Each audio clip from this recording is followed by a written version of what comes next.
ஒரு நாள் ஒரு நண்பரை சந்திச்சேன். உங்க வீடு எதுன்னு உங்களுக்கு தெரியுமா சார்ன்னு. அவர் என்ன ஒரு மாதிரியா பார்த்தார். அப்புறம் சொன்னார், தெரியும் அப்படின்னாரு. சரி, உங்க தொலைபேசி எண் உங்களுக்கு தெரியுமான்னு. அதுவும் தெரியும்னார். உங்க மனைவி மக்கள் யார் யாருன்னு உங்களுக்கு தெரியுமான்னு கேட்டேன். என்ன ஒரு மாதிரியா பார்த்தார். அப்புறம் சொன்னார், அதுவும் தெரியும் சார் அப்படின்னார். சரி, நீங்க யாருன்னு உங்களுக்கு தெரியுமான்னு கேட்டேன். இப்பதான் அவர் முழிக்க ஆரம்பிச்சார். அவர் மட்டும் அப்படி இல்லை, நாம எல்லாருமே அப்படிதான். எதிரில் நிக்கிறது யாருங்கிறது தெரியும், நாம யாருன்னு நமக்கு தெரியாது. உண்மையிலேயே நாம யார்? இந்த கேள்விக்கான பதில தான் வாழ்க்கை பூரா நாம தேடிட்டு இருக்கிறோம். புத்தர் என்ன சொல்றாரு தெரியுமா? நீங்க கடவுளை பத்தி கவலைப்பட தேவையில்லை, உங்களை பத்தின கவலை உங்களுக்கு இருந்தா போதும் அப்படிங்கிறார். நான் யார், எனக்கு ஏன் இந்த கவலை அப்படின்னு உங்களை நீங்களே கேட்டுக்குங்க அப்படிங்கிறார். நாம ஏன் கடவுளை படைச்சோம்? அது ஒரு நழுவல் முயற்சியாம். அதாவது தன்னிடமிருந்து தானே தப்பிக்கிற ஒரு முயற்சியாம். இப்படிதான் அதை சொல்றாங்க அறிஞர்கள்லாம். மக்கள் பொய்யான பிரச்சனைகள்ல ஆர்வமா இருக்கிறாங்க, அதுக்கு தீர்வு காணவும் முயற்சி பண்றாங்க. கடவுளை பத்தி விவாதிக்க எல்லாருக்கும் விருப்பம். தன்னுடைய சுயம் பற்றிய பிரஜையே இருக்கிறதில்ல. ஆகக்கூடிய விஷயம் என்னன்னா, கடவுள் சமாளிப்புக்கு பயன்படுத்தப்படுகிறார். மனவியல் என்ன சொல்லுது தெரியுமா? கடவுள், சொர்க்கம், மறுபிறவி இதை பத்தி எல்லாம் பேச ஆரம்பிக்கிறவங்க யார் தெரியுமா? போருக்கு போறவன், துன்பத்துல சிக்கி கஷ்டப்படுறவன், நோய் படுக்கையில விழுந்தவன், இவங்க தான். நாம அனுபவத்திலே பார்க்கிறோமே இதையெல்லாம். கடவுளை துணைக்கு கூப்பிடுறவங்க யாருன்னு கவனிச்சு பாருங்க. பரீட்சை எழுத போறவன், வேலை தேடி அலையிறவன், பண நெருக்கடியில் இருக்கிறவன், விபத்துல சிக்கிக்கிட்டவன், இவங்கெல்லாம் தான். தேர்வுல வெற்றி பெற்றதும் அவரை துணைக்கு கூப்பிடுறது இல்லை, வேலை கிடைச்சதும் அவர் துணை தேவைப்படுறது இல்லை. ஏன் இப்படி? கொஞ்சம் யோசனை பண்ணி பாருங்க. துன்பம் வருகிற போது அந்த துன்பத்தை தவிர்க்க வேண்டிய நிலையில அதிலிருந்து நழுவி போறதுக்காக பிரார்த்தனை தேவைப்படுது. எல்லாம் நல்லபடியா நடக்கிறப்போ பிரார்த்தனை செய்யறது இல்லை. புத்தருடைய வழி என்ன தெரியுமா? அந்த வழியில கடவுளும் கிடையாது, பிரார்த்தனையும் கிடையாது. புத்தர் செய்தது இதைத்தான். அதாவது கடவுள்கிட்ட இருந்து மனிதனையும், மனிதன் கிட்ட இருந்து கடவுளையும் அவர் விடுவித்தார். புத்த மதம் என்ன சொல்லுது தெரியுமா? கடவுள் பிரச்சனை அல்ல, மனிதன் தான் உண்மையான பிரச்சனை அப்படின்னு சொல்லுது. உங்களை நீங்க நல்லா தெரிஞ்சுக்கிட்டா போதும், நீங்களே கடவுள் ஆயிடுவீங்க அப்படிங்கிறது தான் புத்த மதம். அதனால நமக்கு தேவை உள்முக பயணம். நான் யார் அப்படிங்கிற கேள்வியோட உள்ள போகணும். அங்க போனாதான் தெரியும் நான் அப்படின்னு அங்க யாருமே இல்லைங்கிறது. இதெல்லாம் புத்தர் சொல்லுகிற ஒரு தத்துவம். தத்துவம்னு சொன்னாவே நமக்கெல்லாம் அதை புரிஞ்சுக்கிறது கஷ்டம்தான். நம்ம பொறுத்த வரைக்கும் தத்துவம்ங்கிறதுல ரெண்டு வகை உண்டு. ஒன்று தத்துவம், இன்னொன்று மகா தத்துவம். தத்துவம்னா என்ன தெரியுமா? கேட்கறவங்களுக்கு புரியக்கூடாது, அதுதான் தத்துவம். மகா தத்துவம் என்னன்னா சொல்றவங்களுக்கும் புரியக்கூடாது. அந்த வகையில பார்த்தா இன்று ஒரு தகவலும் ஒரு மகா தத்துவம் தான்.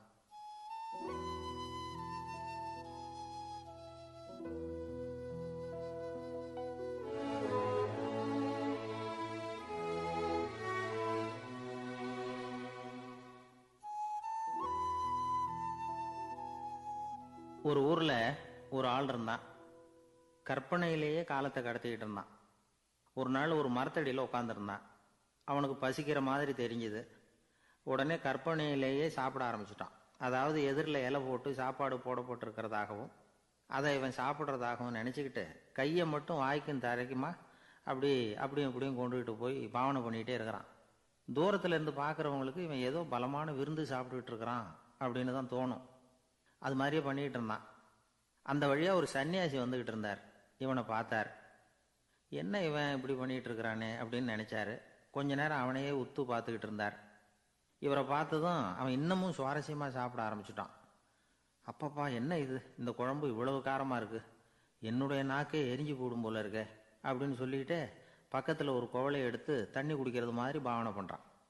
அப்பாடா, இப்போ கொஞ்சம் பரவாயில்ல அப்படின்னு சொல்லிக்கிட்டு குவளையை கீழே வைக்கிறது மாதிரி ஒரு பாவனை பண்றான். சன்னியாசி பார்த்தார். என்னப்பா, சாப்பாட்டில் காரம் அதிகமோ அப்படின்னார். ஆமா சுவாமி, ஞாபகம் மறதியில் கொஞ்சம் மிளகாய் அதிகமாக சேர்த்துக்கிட்டேன் அப்படின்னா. சரி சாப்பிடு அப்படின்னு சொல்லிட்டார். அவன் சாப்பிட்டு முடிக்கிற வரைக்கும் பொறுமையாக உட்காந்துருந்தார். அவன் அப்பாடா அப்படின்னு சொல்லிட்டு மறுபடியும் தண்ணி எடுத்து குடித்தான். எல்லாம் கற்பனையிலேயே. அதுக்கப்புறம் சன்னியாசி பேச ஆரம்பித்தார். இதை பாருப்பா, உன்னுடைய கற்பனையை நான் மெச்சுறேன். இருந்தாலும் உன் சாப்பாட்டில் ஒரு இனிப்பையும் வச்சிருக்கலாமே, ஏன் மிளகாயை அளவுக்கு அதிகமாக போட்டுவிட்டு அவஸ்தைப்படுறேன் அப்படின்னார். அவன் யோசிக்க ஆரம்பித்தான். அதுக்கப்புறம் இவர் சொன்னார், இதை பாருப்பா, இனிமேல உன்னுடைய கற்பனையும் உயர்ந்ததாக இருக்கட்டும் அப்படின்னு உபதேசம் பண்ணிவிட்டு போனார். எப்பவும் உயர்வை பற்றியே சிந்திக்கணும். உயர்வு கிடைக்கலன்னா கூட அப்படி சிந்திக்கிறத நிறுத்தப்படாது அப்படிங்கிறார் திருவள்ளுவர். உள்ளுவது எல்லாம் உயர் உள்ளல், மற்ற அது தள்ளினும் தள்ளாமை நேர்த்து. ஊக்கம் இல்லாமல் உலகத்தில் வாழ்ந்து பிரயோஜனம் இல்லை. அதனால் உயர்வாகவே சிந்திக்கணும். அது நம்மளை ஊக்கப்படுத்தும். இது பெரிய ஒரு வாக்கு. இந்த உலகத்தில் கற்பனையிலேயே வாழ்கிற சில கஞ்சர்களும் உண்டு. அதாவது 2 கஞ்சர்கள், 2 பேரும் பக்கத்து பக்கத்து ஊரில் இருந்தாங்க. பொங்கல் சமயம் ஒரு கஞ்சன் தன்னுடைய மகனை கூப்பிட்டான். இதோ பாருப்பா, பக்கத்து ஊரில் என்னுடைய நண்பன் ஒருத்தன் இருக்கிறான். அவனுக்கு பொங்கல் பரிசு ஏதாவது கொடுக்கணும். நான் ஒரு 4 ஆட்டுக்குட்டியை தரேன், நீ கொண்டுகிட்டு போய் கொடுத்துட்டு வந்துவிடுறியா அப்படின்னு கேட்டான். சரி, நான் புள்ள ஒரு பைய கையில் எடுத்துக்கோன்னா அவன் எடுத்துக்கிட்டான். இந்த ஆட்டுக்குட்டி பிடிச்சிக்கோ அப்படின்னு சொல்லி ஒவ்வொன்றா போடுறேன் பார் அப்படின்னு சொல்லிட்டு 1 2 3 4 அப்படின்னு எண்ணிக்கிட்டே வெறும் சைகையாலேயே ஆட்டுக்குட்டியை பிடிச்சி போடுறது மாதிரி பாவனை பண்ணிகிட்டு இருக்கிறான். அவன் பிள்ளையும் அதை ரொம்ப அக்கறையாக வாங்கிக்கிறது மாதிரி வாங்கிக்கிட்டு அந்த பையை தூக்கிக்கிட்டு அடுத்த ஊருக்கு போகிறான். இவன் அங்கே போய் சேர்ந்த நேரத்தில் அந்த கஞ்சன் ஊரில் இல்லை, எங்கேயோ வெளியில் போயிருக்கிறான். அவனோட புள்ள மட்டும்தான் வீட்டில் இருந்தான். இவன் அவங்கிட்ட, இதை பாரு, எங்கள் அப்பா உங்கள் அப்பாவுக்கு ஆட்டுக்குட்டி கொடுத்து அனுப்பியிருக்கிறாரு, பிடிச்சிக்கோ அப்படின்னு சொல்லி பாவனையிலேயே ஒவ்வொன்றா எடுத்து அவங்ககிட்ட கொடுத்துட்டான். அவனும் வாங்கிட்டான் வாங்கிறது மாதிரி. அப்புறம் சொன்னான், சரிப்பா, நானும் பதிலுக்கு ஏதாவது ஒன்றுகிட்ட கொடுக்கணும் இல்லையா, அதனால் அந்த பைய பிடி, ஒரு 10 எலும்பிச்சம்பழம் தரேன், பதிலுக்கு அதை நீ எடுத்துகிட்டு போ அப்படின்னு சொல்லி கையாலேயே ஒவ்வொன்றா எடுத்து போடுறது மாதிரி பாவனை பண்ணிவிட்டான். அவனும் ரொம்ப நன்றி அப்படின்னு சொல்லிவிட்டு அதை வாங்கிட்டு போயிட்டான். கொஞ்ச நேரம் கழித்து வெளியில் போயிருந்த அப்பங்காரன் திரும்பி வந்தான். உள்ள சொன்னான், அப்பா, உன்னோட நண்பர் அவருடைய மகன் மூலமாக உனக்கு 6 ஆட்டுக்குட்டி கொடுத்து அனுப்பியிருந்தார், நானும் பதிலுக்கு ஒரு 10 எலுமிச்சம்பழம் கொடுத்து அனுப்பியிருக்கிறேன் அப்படின்னா. எப்படிடா கொடுத்தேன்னு கேட்டார் அப்பா. இப்படி தான் கொடுத்தேன்னு சொல்லி சைகையிலேயே காட்டினான். இதை பார்த்ததும் அப்பங்காரனுக்கு பயங்கரமாக கோவம் வந்துட்டுது. பலார்னு அரைஞ்சுட்டான் பையனு. ஏன்பா அரைஞ்ச? 10 எலுமிச்சம்பழம் கொடுத்துட்டேனே அப்படிங்கிறதுக்காகவா அப்படின்னு கேட்டான். அது கூட பரவாயில்ல, நீ காட்டுற சைகையை பார்த்தா ஆரஞ்சு பழம் சைஸுக்கு இருக்குதே, அவ்வளவு பெருசா ஏன் கொடுத்த? அதுதான் எனக்கு கோபம் அப்படின்னா.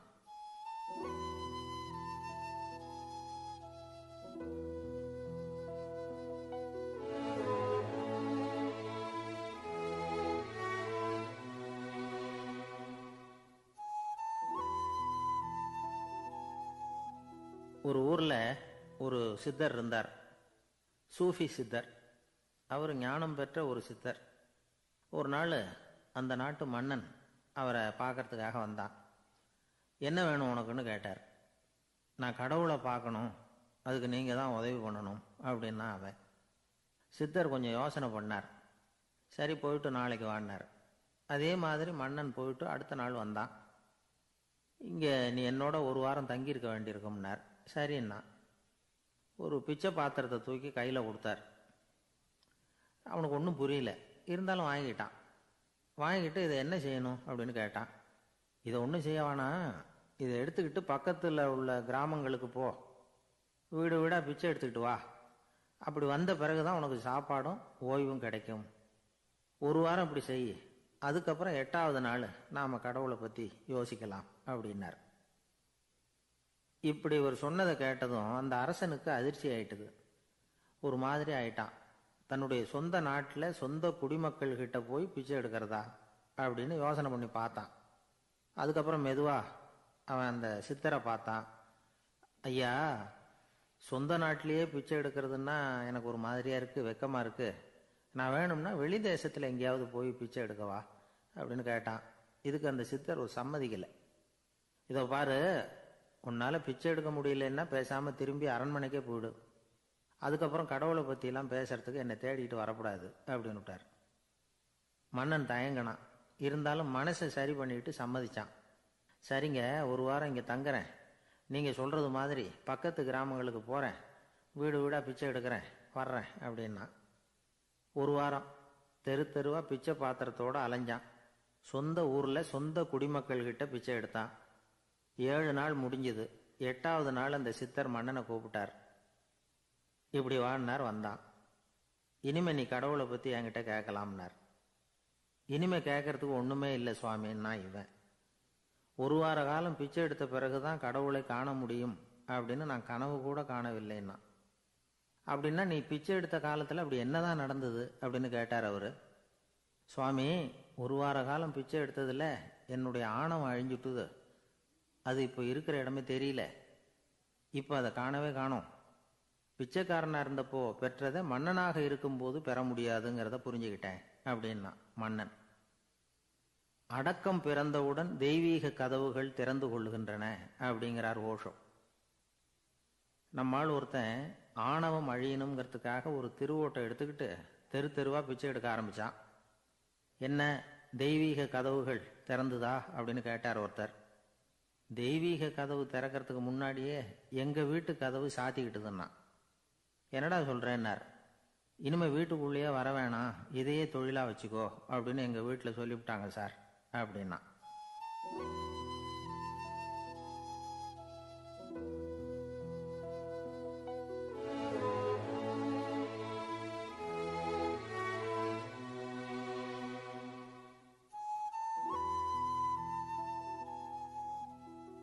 ஒரு பள்ளிக்கூடம் வகுப்பு நடந்துகிட்டு இருக்கு. ஆசிரியர் பாடம் நடத்திக்கிட்டு இருக்கிறார்.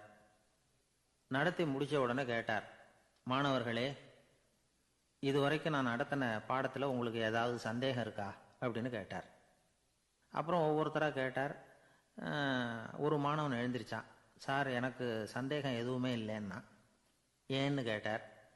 ஏன்னா எனக்கு நீங்கள் நடத்தின பாடம் தெளிவாக புரிஞ்சுட்டுது, அதனால் சந்தேகம் வரலன்னா. இன்னொரு மாணவன் எழுந்திருச்சான். சார், எனக்கும் சந்தேகம் எதுவும் இல்லைன்னா. ஏண்டான்னு கேட்டார். ஏன்னா எனக்கு நீங்கள் நடத்தின பாடம் எதுவுமே புரியல, அதனால் சந்தேகம் வரல அப்படின்னா. இந்த இடத்துல நாம் கொஞ்சம் சிந்திச்சு பார்க்கணும். இந்த உலகத்தில் எல்லாம் புரிஞ்ச ஒருத்தனுக்கும் சந்தேகம் வராது, எதுவுமே புரியாத ஒருத்தனுக்கும் சந்தேகம் வராது. அறகுறையாக புரிஞ்சுக்கிட்டவன் இருக்கான் பாருங்க, அவனுக்கு தான் அடிக்கடி சந்தேகம் வரும். ஆக மாணவர்களை இந்த 3 வகையாக பிரிக்கலாம். அதே மாதிரி தான் மனிதர்களையும் 3 வகையாக பிரிக்கிறாங்க ஆன்மீகவாதிகள். ஒரு ஆன்மீக பெரியவர் என்ன சொல்றார் தெரியுமா? இந்த உலகத்தில் 3 வகையான மனிதர்கள் இருக்கிறாங்களாம். முதல் வகை எப்படி தெரியுமா? இவங்களுக்கு எதையும் தெரிஞ்சுக்கணுங்கிற அவசியமே கிடையாது. ஏன்னா அவங்களுக்கு எல்லாமும் தெரியும். இவங்க ஞானத்தின் முழு வடிவாக இருக்கிற காரணத்தினால அவங்களுக்கு எந்த சந்தேகமும் இல்லை, எந்த கேள்விகளும் கிடையாது. இந்த நிலையில் இருக்கிறவன் கிருஷ்ணன். எல்லாத்துக்கும் விட தெரிஞ்சுக்கிட்ட நிலையில் அவன் விடையாக மாறிவிட்டான் அப்படின்னு சொல்லுவாங்க. 2வது நிலையில் இருக்கிறவன் அர்ஜுனன். இவனுக்கு எப்போ பார்த்தாலும் கேள்விதான், சந்தேகம்தான். பதில் சொல்ல சொல்ல அவனுக்கு இருக்கிற சந்தேகமும் அதிகமாகிக்கிட்டே இருக்கும், குறையவே குறையாது. அர்ஜுனன் மாதிரி உள்ளவங்க எப்பவும் கேள்வி கேட்டுக்கிட்டே இருப்பாங்க. ஒரு கேள்விக்கு விட கிடைச்சுட்டுன்னு வைங்க, உடனே இன்னொரு கேள்வி அவங்ககிட்ட இருந்து வரும். கிருஷ்ணனுடைய நிலை எப்படின்னா அது கேள்விகளே அற்ற ஒரு நிலை. அர்ஜுனனுடைய நிலை எப்படின்னா அது கேள்விகளை தவிர வேறு எதுவும் அற்ற ஒரு நிலை. இவங்களை தவிர இன்னொரு ஆள் இருக்கிறான், அவனுக்கும் கேள்விகள் அற்ற ஒரு நிலை தான். அவன் யாருன்னா துரியோதனன். இவனுக்கு தெரிஞ்சுக்கணுங்கிற எண்ணமே சுத்தமாக கிடையாது. ஆவலே இல்லைங்கிறதுனால அதை புரிஞ்சுக்கணுங்கிற அவசியமும் இல்லை. அதனால் அவனுக்கு கேள்விகள் அற்ற ஒரு நிலையில் அவன் இருந்துக்கிட்டு இருக்கிறான். எல்லா பதிலும் தெரிந்து கொண்ட நிலையில கிருஷ்ணனும் கேள்விகளற்ற நிலையில இருக்கிறான். தெரிஞ்சுக்கணுங்கிற ஆவலே இல்லாத துரியோதனனும் கேள்விகளற்ற நிலையிலே இருக்கிறான். இப்படியும் இல்லாம அப்படியும் இல்லாம 2ம் கெட்டான் நிலையில இருக்கிறானே, அவன் தான் அர்ஜுனன். அதனால பெரியவங்கள்லாம் என்ன சொல்றாங்கன்னா, இந்த உலகத்துல அர்ஜுனன்களா இருக்கிறவங்க ஒன்று துரியோதனனா மாறிடணும், இல்லைன்னா கிருஷ்ணனா மாறிடணும். இதை தவிர வேற வாய்ப்பு இல்லை. துரியோதனன் மாதிரி உள்ளது விலங்கு நிலை, கிருஷ்ணன் மாதிரி உள்ளது தெய்வ நிலை. அர்ஜுனன் விலங்காவும் ஆக முடியல, தெய்வமாகவும் ஆக முடியல. இப்படி 2ம் கெட்டானா இருக்கிற வரைக்கும் இந்த கேள்விகளும் பிரச்சனைகளும் இருந்துகிட்டே தான் இருக்கும். இதுதான் பெரியவர்கள் சொல்லுகிற அனுபவ உண்மை. ஒரு ஆசிரியர் ரொம்பவும் விரிவாக விளக்கமாக பாடம் நடத்தின பிறகு மாணவர்களே, ஏதாவது சந்தேகம் இருந்தால் கேளுங்கன்னாராம். ஒரு மாணவன் எழுந்திரிச்சான். சார், எனக்கு ஒரு சந்தேகம்னா. என்னன்னு கேட்டார். இது வரைக்கும் என்ன பாடம் சார் நடத்துனீங்க அப்படின்னா அந்த பையன்.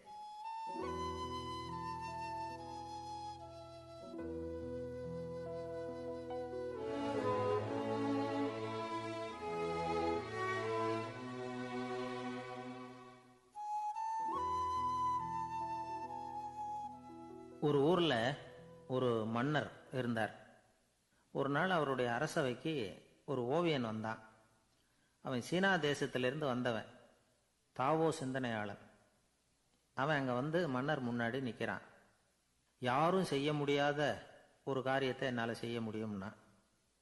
இவன் இப்படி சொன்னதை கேட்டதும் ஏற்கனவே அங்க இருந்த அரசவை ஓவியன் ஒருத்தனுக்கு கோபம் வந்துட்டுது.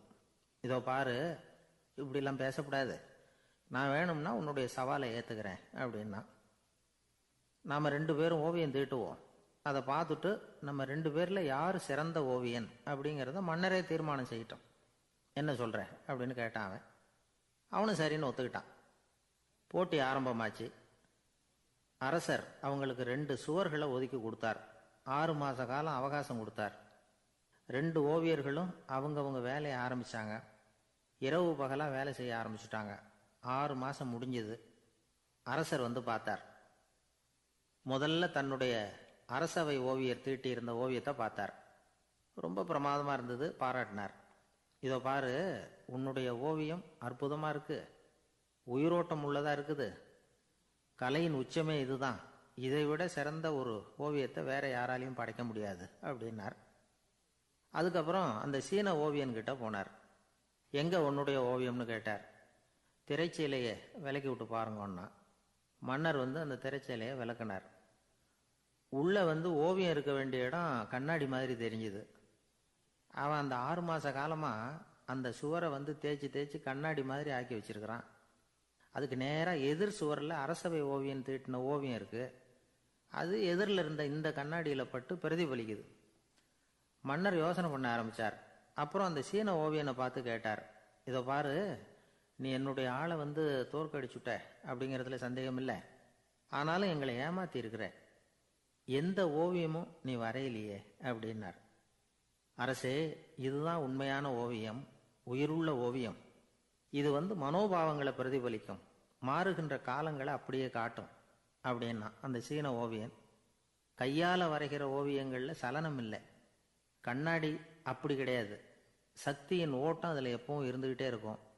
கண்ணாடி மட்டுமே ஜீவன் உள்ள ஓவியமா இருக்க முடியுங்கிறத அந்த சீன ஓவியன் தெரிஞ்சு வச்சிருந்தான். ஏன்னா அவன் ஒரு தாவோ சிந்தனையாளன். ஒவ்வொரு குழந்தையும் இந்த கண்ணாடியோட தான் பிறக்குது. ஆனால் நாம் என்ன செய்கிறோம்னா ஓவியங்களை கண்ணாடி மீது பதிப்பிச்சு விடுறோம். கண்ணாடி நம்மளை பிரதிபலிக்குது. நம்முடைய அழகோ அவலட்சணமோ கண்ணாடியை பாதிக்கிறது இல்லை. ஏன்னா அதுக்கு மனம் கிடையாது. கடந்து போன வினாடியை பற்றி அது சிந்திக்கிறது இல்லை. அடுத்த கணத்தை பற்றின எதிர்பார்ப்பும் அதுகிட்ட கிடையாது. அதுதான் பற்றற்ற நிலை. மனிதனுக்கு தேவைப்படுறது அதுதான். கண்ணாடி கிட்டே இருந்து நாம் வந்து கற்றுக்கொள்ள வேண்டிய பாடம் இது. வாழ்க்கையில் வந்து மனிதர்களை நேசிக்கலாம், உலகின் அழகையெல்லாம் பிரதிபலிக்கலாம், ஆனால் எதையும் பற்றி கொண்டு விடக்கூடாது அப்படிங்கிறது பெரியவர்கள் அறிவுரை. துயரம்ங்கிறது பற்றுக்களின் சாயை. கண்ணாடி முன்னாடி நிற்கிறப்போவெல்லாம் நமக்கு இந்த ஞாபகம் வரணுமா. ஒரு குடும்ப தலைவர் ஒரு நாள் காலையில் விடிஞ்சு எழுந்திரிச்சதும் சத்தம் போட்டார். யார் இந்த கருங்குரங்கு படத்தை என் ரூமில் கொண்டாந்து மாட்டி வச்சது அப்படின்னு கத்தினார். சமையல் கட்டிலிருந்து மனைவி பதில் சொன்னாங்க. தூக்க கலக்கத்தில் உளராதிங்க, நல்லா பாருங்க, அது படம் கிடையாது, முகம் பார்க்குற கண்ணாடி அப்படின்னாங்க.